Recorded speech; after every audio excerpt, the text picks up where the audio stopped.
You know how when you type something into a Google search bar and it auto-completes for you?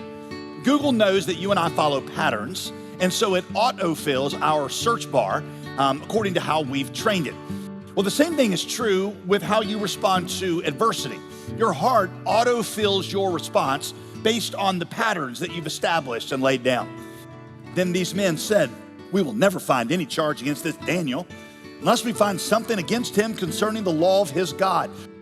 For 30 days, anybody who petitions any god or man, except for you, the king, will be thrown into the lion's den. And this is after 6 decades of public service on Daniel's part.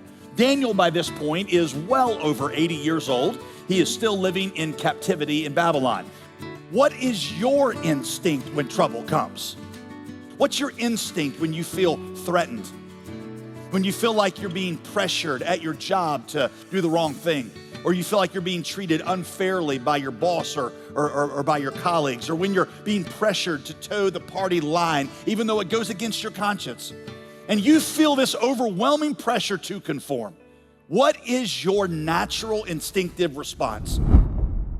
When Daniel learned that the document had been signed, he went to his house. He opened his upstairs window toward Jerusalem, and 3 times a day, he got down on his knees and prayed and gave thanks to his God, just as he had done before. When Daniel found out about this law, he could have tried to engineer some political maneuver to get back at him. Or there's Daniel's response, which is prayer. He'd done it in Daniel chapter 1 when they tried to force him to eat forbidden foods. He'd done it in chapter 2 when the king threatened to kill all the wise men because none of them could interpret his dream. Whenever Daniel had been in trouble, whenever Daniel felt threatened, he had turned to God in prayer. And so, friend, that evening he prayed as peacefully as he had every other one.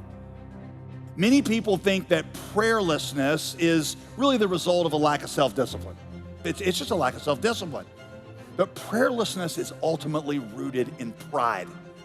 If you don't pray consistently, the reason you don't pray consistently and daily, the reason is because you are convinced that if you reach down deep enough and try hard enough for long enough, you will eventually find the resources within yourself to overcome.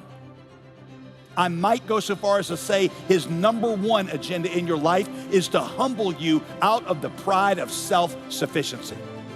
Daniel chose prayer because he trusted in God. Turn away from pride and turn toward God. And when that happens, you will begin to express that through a daily, consistent time of prayer.